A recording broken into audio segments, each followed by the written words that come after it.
Hello curious people, welcome to Jainism, the ancient science, and let's resume with the topic of Nirjara. In this video, I am going to talk about 3 more ways of Nirjara: Unodari, Vrutti-sankshep and Rasa-parityag. Unodari means portion control, Vrutti-sankshep means eating less number of items, and Rasa-parityag means eating less spicy food or bland food. I will also tell you how Nirjara is done, the reasons behind following this process and the benefits of this process. Before we go in more detail, let me refresh you with Nirjara. What is Nirjara? Nirjara is the fastest way to shed past karma. When somebody takes up Nirjara rituals, karma lose their strength and they shed beforehand without showing their effect. Means you are saved from the karmic impact, you are saved from the future karmic impact, and that is why Nirjara is very important. We also call it tapascharya. Tapascharya and Nirjara are the same. Nirjara is of 2 types, one is external, another is internal. In the scientific language, if we say physical and mental. So, Bahya Nirjara is physical, internal Nirjara is mental. There are 6 ways of doing external Nirjara, and the first way of fasting I have already covered in 2 earlier videos. Now, what is fasting? Fasting means you are not eating any food for a stipulated time interval. That time interval can be as short as 1 hour or it can be as long as 180 consecutive days. Everyone cannot do that. There are people who can't even stay hungry for 1 hour, or maybe their life is such or their mindset is such they cannot remember that I don't have to eat anything for 1 hour. So, they can't even take up simple fasting rituals like Choviyar or Treviyar because they forget. They are so engrossed in their work that while working, okay, there is something kept on my table and I will just pop in one candy or I will just drink water. I don't remember. I don't have to eat for 1 hour or 2 hours. I don't remember that. Then what is the way out? For such people, Jainism has offered 3 more ways of Nirjara, and all 3 are also associated with the food. First one is Unodari. Unodari means eating less than your requirement. In other words, in dietitian's words, I can say portion control. Say for example, I am an Indian person who eats 4 chapatis, 1 bowl of vegetables, 1 bowl of rice and 2 bowls of dal. This is my regular meal. Now, when I start pursuing Unodari, I will start eating little less. Maybe instead of 4 chapati, I will eat 3.5 chapatis, or maybe instead of 2 bowls of dal, I start eating 1 bowl of dal, or I reduce the overall quantity, little less rice, little less vegetable, half chapati less or little less dal. That is called Unodari. Now, how much you reduce your food intake, that depends on you. It can be gradual, it can be drastic, it can be anything. Everything is considered as Unodari as long as your intention is to shed your karma. Your intention matters. Are you controlling your portions for weight loss or you are doing it for reducing your karma? You are doing the same thing, but your intention is different, then the benefits are going to be different. If your primary focus is of weight loss and you are eating less, so the karma will shed definitely, because you are doing some kind of restriction, your karma will shed, but that will be a smaller amount. But if you are doing something for karma reduction and your health is at the second step, in that case more karma will reduce, because your intention matters. You are doing with a karmic reduction intention. Of course, health benefits are going to come, that is for sure.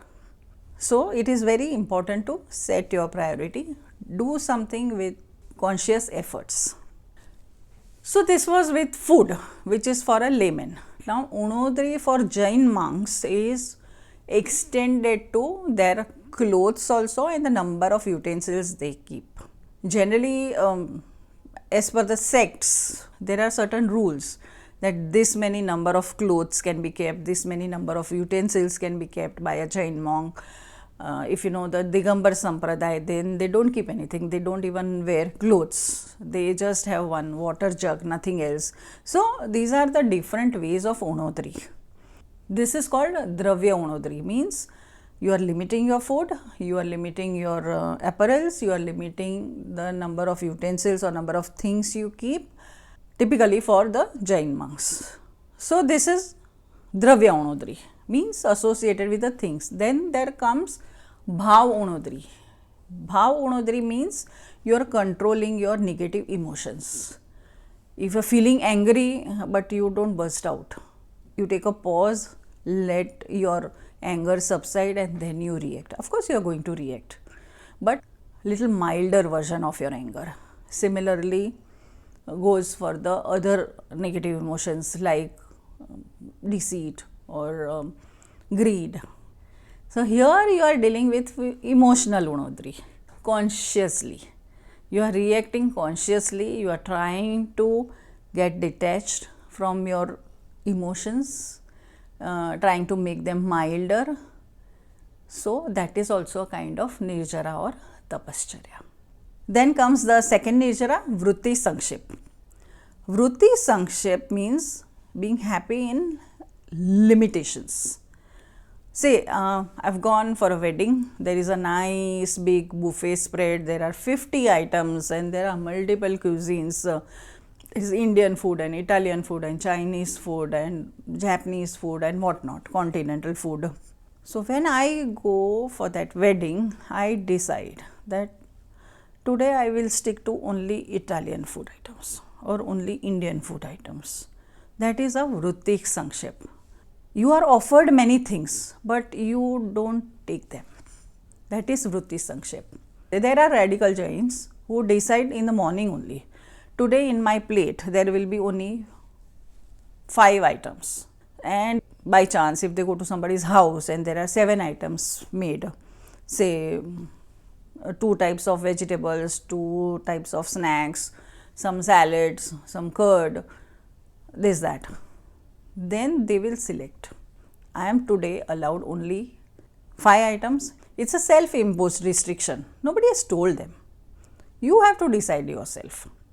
So today I am going to eat only 5 items. Then I will select. Okay, I'll eat this 1, 2, 3, 4, 5 items. Rest I will leave. Then I may not control the quantity.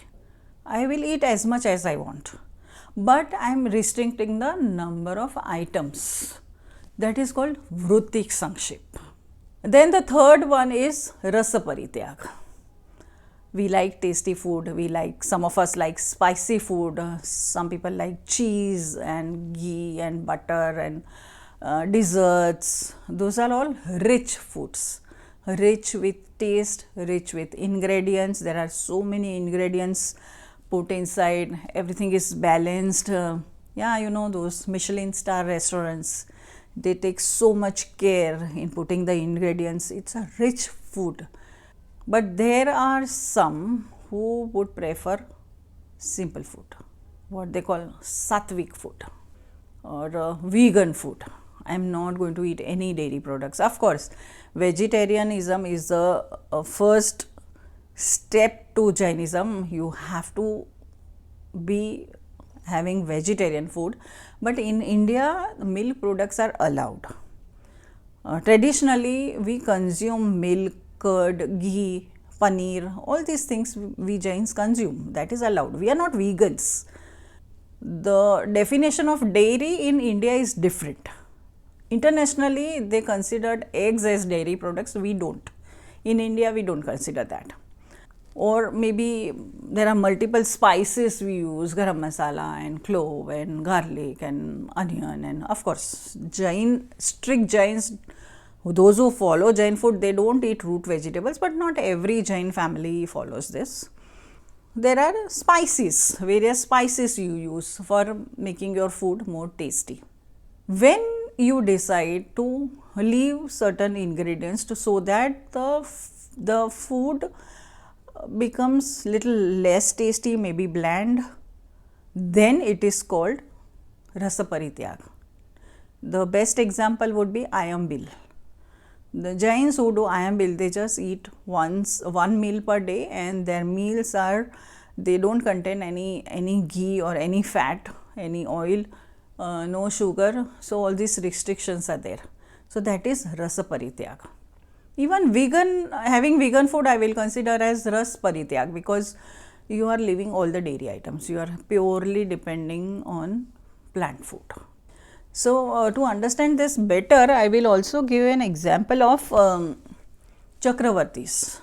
In Jain scriptures, there are Chakravartis, which means they are the rulers of the entire 6 continents. Of course, Jain geography is very different. It is much bigger than what our present world is. But still, you can imagine, if one person is ruling the entire world, how powerful and how strong he will be. So those Chakravartis, they are males, and their food is a special food. Because they are going to rule the entire world, they need that much, they will fight that many wars, and they need that much strength to fight wars, and also the mental strength to take decisions. So their food is extremely rich of ingredients, and it is so rich that if a common man eats that food, he will not be able to digest. There is one story of Brahmadat Chakravarti. Once Brahmadat Chakravarti had invited one Brahmin family for dinner, and that Brahmin family insisted that we will have the same food that what Chakravarti is having. Everyone tried to convince them that this is not for you, you will not be able to digest it, but no, they were adamant that we will eat this food only, the Chakravarti's food only. Finally, they were served with that food. When they had that food, it was intoxicating for them. Means they lost their mental stability, their thinking process, not just their body, that thought process is also affected, and they misbehaved, completely misbehaved. What we need to understand is your food affects your body, not just physically, also mentally, emotionally. So when such food restrictions are kept, it helps to have a stable body and a stable mind. If you are not someone who needs to do some specific tasks, like say you are an athlete, or you are a warrior, or you are a fighter, then you need not have such rich food. Our doctors also tell us your cholesterol is rising, don't eat this, don't eat that, oil control, fat control. So modern science also tells you are not supposed to eat this because you are not utilizing all the calories you are receiving from that food.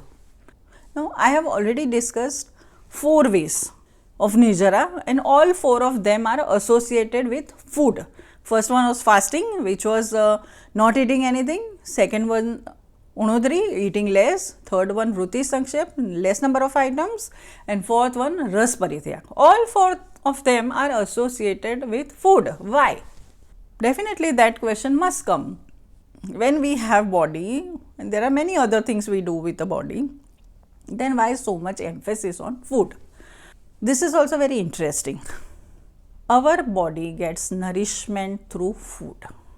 And for those who have not seen my earlier videos, let me tell you that we don't have just one body, we have 3 bodies.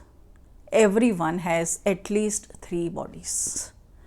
This is one external body, and we have 2 internal bodies. It's like layers. The external body, what we have is Audaric Sharir, middle layer is Tejas Sharir, the heat, the body heat that helps in digestion, that is a heat body. And the lowest layer, the innermost layer is karmic body, where all the karma are stored. So when you eat something, and if you eat very highly energetic food, So your body gets nourishment, and that energy, that nourishment is passed to the inner body, to the karmic body. The more you eat, the karmic body gets more nourished. It becomes, your karma become more powerful. Of course, the karma derives energy from soul only. It doesn't have any, karmic pudgals don't have their own energy. They derive energy from, once they attach to the soul. So when we eat rich food, karmic body also becomes very strong. So the impact of karma also increases. But when you restrict the food sources or whatever you are eating, the nourishment that reaches the karmic body reduces. That weakens the karmic body, that weakens the karma pudgals. They become loose, they become less effective, and they shed faster. This is the logical reasoning of Nirjara. You are weakening your karma by restricting or cutting off the source of energy to the karmic body. That is why so many restrictions, so many variety of food restrictions Jainism has suggested to reduce your karma. Now let's see what are the benefits of following these rituals. First is unshan or fasting, not eating, okay, not eating for a stipulated number of hours. What happens is, you are controlling your ahar sangya. We are worldly beings for so many years, I mean since you can say infinite years. We are used to live in the body. We know that we have a body and the body needs food to survive, and that craving for food is so deeply embedded in us that we keep on craving for food. Whether we need it or not need it, that's a different thing, but that craving for food is very strong. And the pure souls, they don't eat anything, they don't have body, they need not eat anything, they don't have any sangna.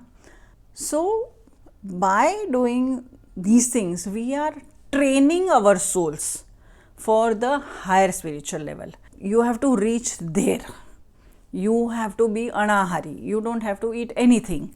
You don't need to anything to survive. This is the body that needs to survive, not the soul. So it's a kind of training your body for a future stage of your soul. That is why such rituals are proposed. Of course, everyone has a different capacity. Everyone cannot do anything. But we see that there are people who do so many fasts and still they survive. It's not that they eat every 2 hours and they need certain food items, or they need this kind of food only to survive. No, how? Because they have trained their body that way. So you can train your body to behave differently, or to consume different kind of food, or to eat less food and survive. Lot of willpower also goes in that. And when it comes to fasting till death, it's a detachment. You have to leave your body and go. So you have to tell your soul that now this body is over, it is not functioning, you need to leave this body. And that is why you stop giving nourishment to the body, so that it deteriorates normally, even not just the outer body, even the inner bodies. You have to keep your mind calm. Santhara, I have already talked that you have to take control of your emotions also. You cannot stop eating in anger, or you cannot just, to cheat, or just to for some praise or something. No, you can't do that. So it's a kind of detachment also. You are practicing detachment from your body. That is why such fasting rituals are suggested, that you can take control. You just take a pause. You really need to eat so much? Does your body require this much food? If I don't have, if any such rituals are proposed, I am going to live life like that. Okay, something came, I will eat. Something came, I will eat. No, that's not the way the body functions. So identify your body, identify your capacity, and gradually train yourself for certain things. So it helps in detachment, training, and stability of mind it brings, because now you know you are consciously doing something. Then comes Unodari, eating less. Definitely all dietitians will say if you eat less you will be more energetic, you will avoid lethargy, all know that, but still we keep eating. We like to eat a lot. I mean, I like something more than I will eat one, I'll eat one more piece of cake. No, we forget that there is going to be tomorrow, and tomorrow also I will get something. No, we keep on eating. So this Unodari helps to preserve your energy, to become more agile, makes you more alert. And then comes Vrutti-sankshep. Vrutti-sankshep means limiting yourself. I don't want to live limitless life. I want this also, I want that also. So it's limiting yourself. You are training, you are controlling, you are training yourself that you have to survive in this many items and still you will be happy. It's not going to, you are not going to be sad if you don't have 100 food items. Definitely in that spread of buffet, if there are 50 items, hardly there will be any who will eat each and every item. No, your stomach also has some capacity, but you crave for that. No, I want to eat this, I want to eat that. Confusion. So Vrutti-sankshep also gives you more clarity of mind. It encourages critical thinking, clear thinking. This is good for me or no? Would I want to eat this or not? It triggers your thought process. Then comes Rasa-parityag. Of course, as I said, I gave the example of Chakravarti, that the Brahmins could not digest that food. So everything is not for you. We also see that if you are allergic to something, there are some people who are allergic to nuts. If they eat that, they start getting that scratchy feeling. So they also have to follow some restrictions. So Rasa-parityag is consciously avoiding certain things so that you remain healthy, so that you remain alert. And Rasa-parityag also helps in controlling your sleep. We feel bloated and then we feel sleepy. Those following certain diets know that there is suddenly a carb crash. If you eat too much of carb, then you fall sleepy, you feel lethargic. What is that? Rasa-parityag you follow, you don't eat certain items. I will not eat carbs, I will eat more protein so that I can stay alert, I can stay awake. Truth is one. Who tells it and in what you have your faith? You have your faith in modern science, okay, you go that way. If you have your faith in Jainism, okay, you go this way. There will be certain things which everyone will suggest. If you go Jainism way, the karmic way, okay, you are reaching some level, some spiritual level faster because you know the benefits of that, not just holistic benefits, not just the health benefits, so you also know the mental benefits of it. You are doing scientific way and you don't want to follow spirituality. That's okay, doesn't matter. So what is going to happen is going to happen, and definitely it is going to affect you. Karmas don't say that if you believe in me, then I will impact you. No. Karma will do its job, the body will do its job, the soul will do its job, but the soul is impacted by karma, and that is why Jainism suggests that be conscious of what you are doing, be alert, how you are behaving. So this was all about external Nirjara, the 4 ways in which how you put food restrictions on yourself and shed your karma. In the next episode, I will talk about the 2 other ways of external Nirjara that is also associated with the body. Till then, stay connected.